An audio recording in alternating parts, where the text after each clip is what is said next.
Fala, queridos, boa tarde a todos. Desde já agradeço a visita em nosso canal, aqui Jair Santos. Começando mais um programa JS Diálogo por Interrogação, para Campinas e todo o Brasil. Hoje a participação aqui no nosso programa, a reflexão da mensagem, é com o nosso amigo Paulo Marques, pastor ou preleitor. Meu amigo, como vai o senhor? Bem, graças a Deus, também. Amém. Hoje o abraço vai para Neto Raimundo, que mora em Alagoas. Um abraço também para William Rezende, que mora no Uberlândia, Minas Gerais. Meus amigos, escuta essa oportunidade de compra. Montando Esporte Utilitário completa ano 2011. Horas de liga leve, 180.000 km 1.4. Engate, som, alarme, freios, ABS, toda revisada. 42.750. Toda empresa, loja precisa ter um utilitário ou pode adquirir para trabalhar com frete. Anote o contato aí, ó. 19 974 11 29 11. Ligue. Ou WhatsApp. Meus amigos, continua também o sorteio do Pix de R$ 1.000.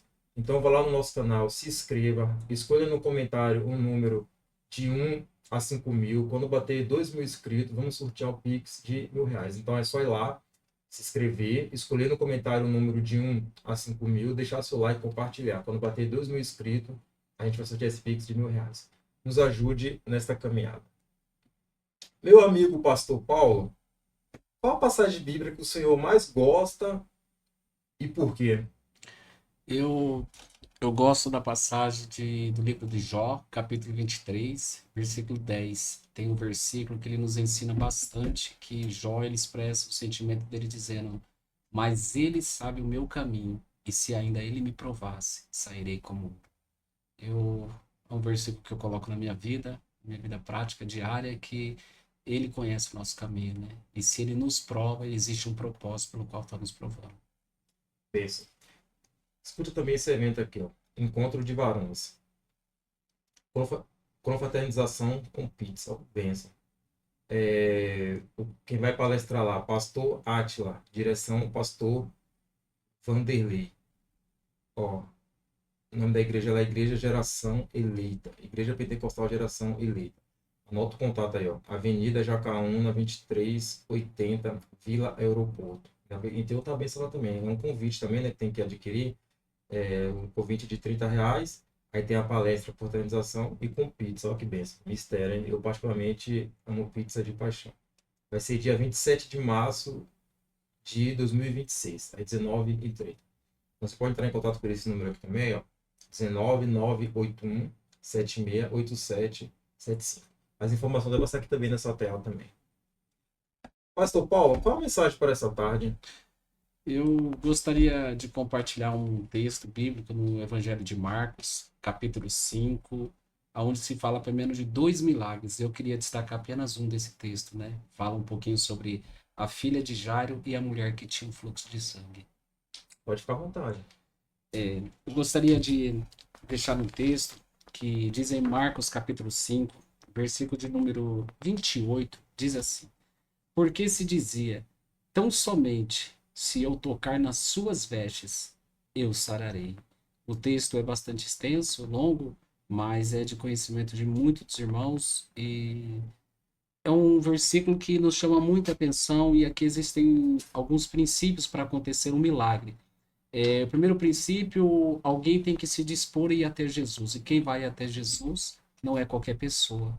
A história vai dizer que Jairo ele era um dos principais da sinagoga. Ser um dos principais da sinagoga era alguém que tinha muita autoridade, alguém que era com muito respeito. Então Jairo ele renuncia a toda a sua formação, Jairo renuncia a todo o seu orgulho para ir a alguém que ele ouviu falar que curava. Sua filha estava doente. Mas no meio desse percurso, acontece de que uma mulher, a história entra contando de uma certa mulher. Interessante que o texto fala que Jairo, o texto dá destaque Jairo. Jairo tem um nome, mas quando fala em uma certa mulher, a mulher ela não expressa o nome dela, mas diz de uma situação que ela estava passando. Falando um pouquinho sobre essa mulher, o texto vai dizer que ela já tinha gastado com tudo que ela tinha, a herança que ela tinha gastado. Isso aqui, irmão, já isso aqui é muito importante a gente frisar, porque um filho só pode gastar a herança depois que os pais não estão mais vivos. Quando o filho gasta a herança e os pais estando vivos, se torna maldito. É o caso do filho pródigo. Ele exigiu uma herança com os pais vivos e se tornou maldito a sua vida. Então, aqui essa mulher, ela gastou tudo que ela tinha. Gastando tudo que ela tinha, nos leva a pensar que a sua família já não estava mais viva. Não conta o outro lado da história, mas para ela gastar essa herança, os pais já não estavam mais vivos. Interessante que ela tentou tudo e todos os recursos. A gente não tem tempo para contar detalhadamente essa história, mas toda pessoa, no caso dessa mulher, que passava por esse momento, que era o momento que a mulher passa de mudança do seu corpo, ela precisaria ir para um lugar isolado. Segundo a cultura judaica, ela ficava isolada durante 7 dias. No sétimo dia, ela se apresentava ao sacerdote dizendo: estou purificada. Ela voltaria para o convívio da sociedade. Essa mulher, de uma forma, ela foi para esse lugar, que eles chamam isso como Vale dos Rejeitados. E o que vai acontecer no texto? Que ela continua com a enfermidade. Então ela percebe que já não era mais um fluxo, se tornou algo intenso que se originou uma doença. E o que fazer quando você não tem remédio para curar?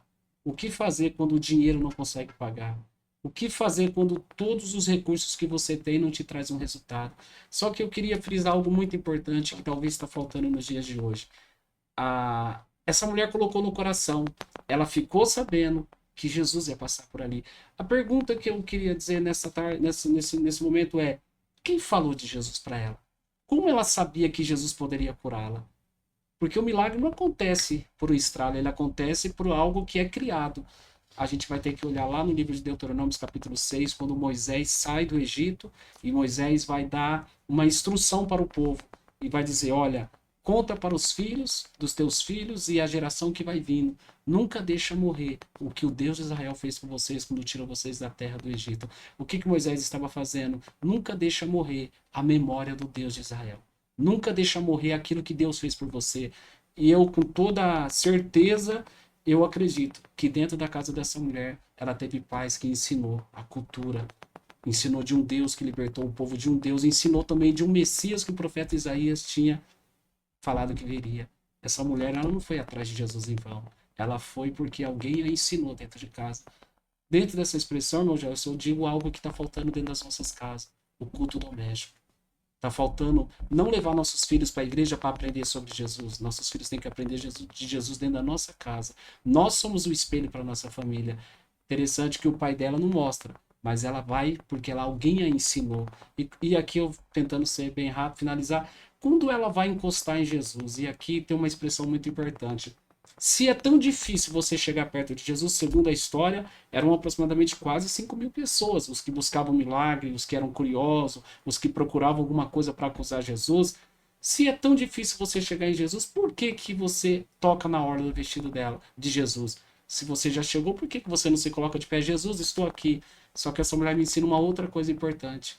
Se ela fosse pega no meio da sociedade com o ato de que ela estava impura, ela morreria apedrejada. Só que ela vai se rastejando. Porque eu penso comigo que ela não queria contaminar ninguém. Então, quando ela chega perto de Jesus, o que que ela vai fazer? Ela vai pegar e vai tocar. E quando ela toca na orla de Jesus, Jesus para.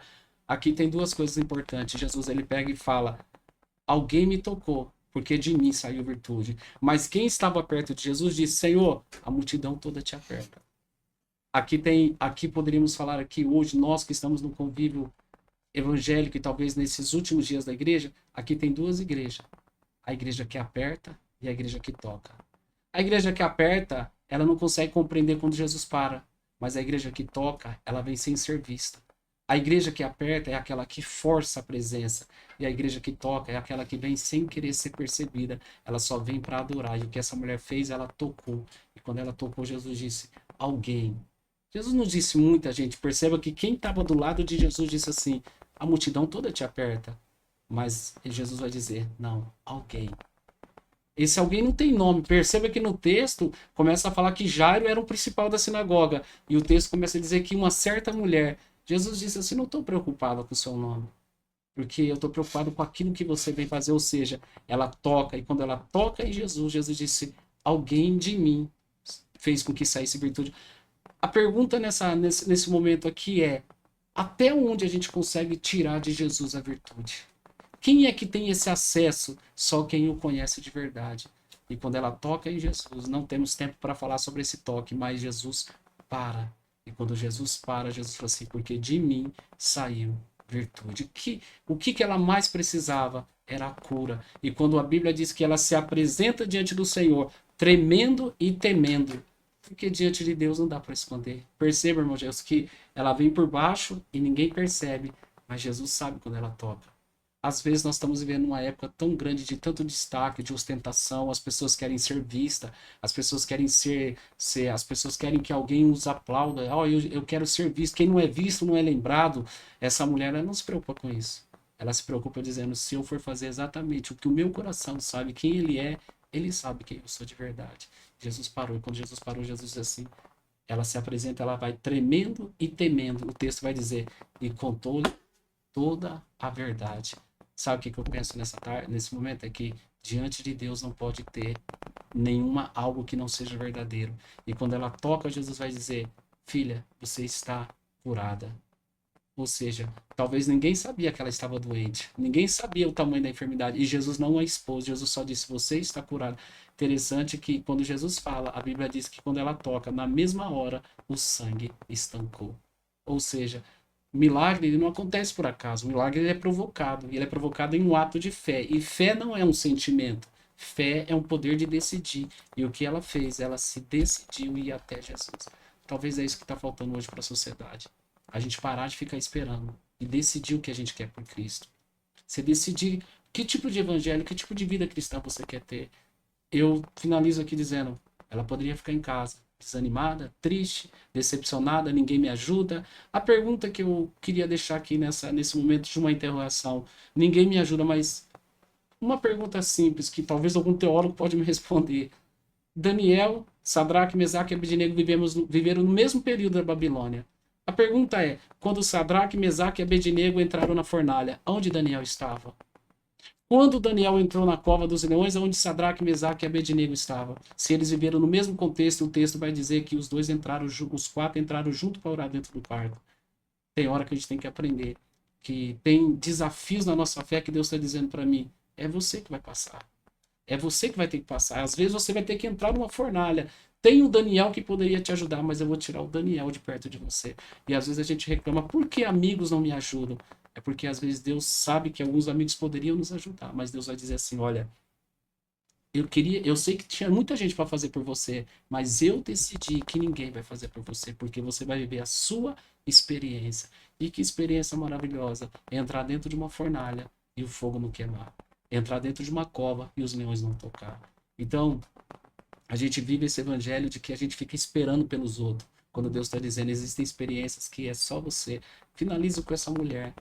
Ela falou assim: eu decidi me levantar da minha casa, vencer o impossível e acreditar naquilo que eu semeei no meu coração. E ela foi curada. Talvez essa é a decisão que muitos têm que fazer para vencer a depressão, vencer a ansiedade, vencer a derrota, vencer as crises existenciais e dizer: não, Deus quer que eu me levanto e tomo a minha atitude. Queria deixar essa palavra para vocês nesse momento, para que tenhamos a fé.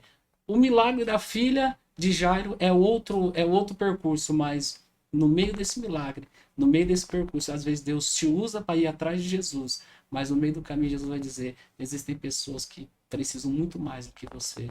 E às vezes Jesus não chega atrasado. Às vezes fala: poxa, era para Deus ter feito. Por que está demorando? É porque Deus está fazendo na vida de alguém que precisa mais do que você. E a gente tem que aprender a glorificar Deus por isso. Essa é a mensagem que eu quero deixar aqui, essa reflexão. Se levantar dessa situação, tomar uma atitude e dizer: fé não é um sentimento, fé é uma decisão. E eu me decidi até ele. E se você vai até ele, ele tem resposta para nos dar. Deixa eu falar para vocês. Bênção, pastor Paulo. Deus abençoe grandemente, viu? Eu anotei alguns pontos aqui da questão do culto doméstico, né? Culto doméstico eu participei muito. Eu fazia quase todo dia, praticamente. A questão também, né? A mulher ali que ela relata, né? Jesus relata: alguém me tocou. E o discípulo falou: mestre, mas a multidão o aperta. Então foi um toque diferente, né? Foi. Porque você está no meio de uma multidão, um toca de lá, outro toca de cá, mas Jesus muito forte isso aí. A questão de ser visto também, a questão não é nem de ser visto, a questão para que fim você quer ser visto, né? Para qual bem? Porque Verdade. você pega muito conteúdo hoje em dia que não te leva a lugar nenhum. Muito desagradável, entendeu? Então a gente tem que estar atento em que eu quero ser visto, Qual entendeu? é o propósito pelo Qual o qual, né? propósito? Eu quero ser cheio do Espírito Santo, mas para que você quer ser cheio? Existe uma frase, meu Jesus, que eu guardei no meu coração, de um sábio pregador que ele diz assim: avivamento não é o que você recebe. Avivamento é uma resposta que você dá aos outros daquilo que você recebeu. Não tem como ter avivamento para ficar parado em você. Você precisa dar uma resposta daquilo que Deus colocou dentro de você. Falar que eu quero ser cheio de Deus só para eu estar dentro de uma igreja é muito pouco. Então, eu acho que o que Deus deposita em nós, nós temos que transmitir esse avivamento na vida dos outros. Eu acho que essa é a resposta que nós, como igreja, precisamos dar. É verdade. E a questão não é a multidão seguir, né? A questão é você, a pessoa ter os pés no chão e ter seu. Eu já falei isso aqui, é visão repetitiva de tempos a tempos, né? Pelo período que a gente está no ar. Mas a questão não é você estar no meio da multidão, né? É você, se a gente pegar ler a Bíblia, assim, da questão da multidão, a Bíblia relata Jesus, o próprio Jesus, a Bíblia fala, e a multidão o seguia. E ele o deixava a multidão. Olha como é forte. Então a Verdade. gente tem que aprender, acho que tá na multidão tem nosso particular, né? Nosso Verdade. particular tá ali orando, porque na oração ali você leva a sua dificuldade diante a Deus, como o irmão falou, tira a depressão, a ansiedade, o divórcio, isso e inúmeras situações que afetam nos dias de hoje. Mas muito obrigado pela participação do seu irmão. Deus abençoe grandemente. Amém. Paulo Marques, pastor preleitor, casado com Sandra Marques, dirige a igreja AD Belém Jardim Bandeiras 2. Se o irmão pregar fora, quer deixar o contato do irmão aí? Pode deixar o Posso telefone do deixar. irmão, fazendo a Meu favor. contato é 19, né? Campinas, 992-870372. Amém? Esse é o meu Benção. WhatsApp. A gente sempre tem uma oportunidade de. Uma outra oportunidade, a gente fala, a gente sempre fez um trabalho missionário, trabalhamos no campo missionário. E todos os anos a gente vai para o Pantanal fazer obra missionária no Pantanal e muitas experiências por reino de Deus. Benção. Quer mandar um abraço para alguém, Queria agradecer? mandar um abraço para minha esposa, meus filhos, o Pablo e a Ashley e a Samira. Outrora eu não podia ser pai, hoje sou pai de um casalzinho de gêmeos Mistério. e de uma menininha de 4 anos, que é uma gracinha. Minha esposa, que eu digo que ela não é 50%, mas ela é a parte total, eu e ela dentro do nosso ministério. E a todos os irmãos aí que nos conhecem da igreja. Deus abençoe todos vocês aí. É sempre um prazer ter cada um de vocês Amém, meu participando irmão. com a gente aqui, viu? Amém. E as fotos tá aqui, ó, o evento lá do abençoado, as fotos também do veículo também. Pode entrar em contato se quiser um pouco mais próximo, o abençoado lá que está vendendo te manda também. Para finalizar aqui, vou mandar um abraço também para Clóvis Augusto, que mora na cidade de Camaçari, Bahia. Um abraço também para Flávio Medeiros, que mora na cidade de Montemor, São Paulo. E já até a próxima, fica com Deus.